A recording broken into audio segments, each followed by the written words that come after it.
Hi, meteorologist Dean Davis and the Weather Pros and Responding Fire. We're going to take a look at what we're going to see likely tomorrow morning, and that's going to be some light snow, and then change over to possibly some rain, but most of the areas in Roanoke, Bedford County areas, which is the snow, and then maybe some sleet before this thing moves away. It moves actually up towards the eastern parts of southern New Jersey and then parts of Rhode Island, Connecticut, and eastern Massachusetts.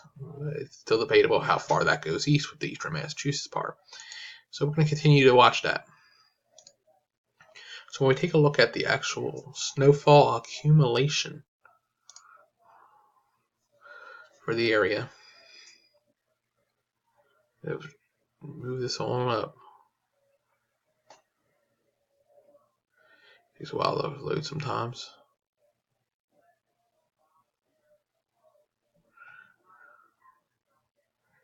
Most of the area is going to be looking in the inch mark, mainly 1 to 2 inches. That's the majority of where our areas are going to see. And any further north, you might get some more significant types of snows, but not crazy by no means.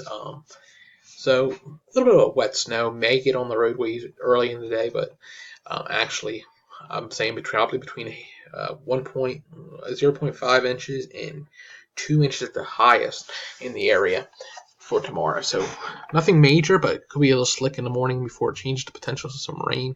And after that, it will die off, and we will look towards a warm weekend in the 60s, lower 60s with rain by the time we hit the weekend. Meteorologist Dean Davison, thanks for watching. Have a great one.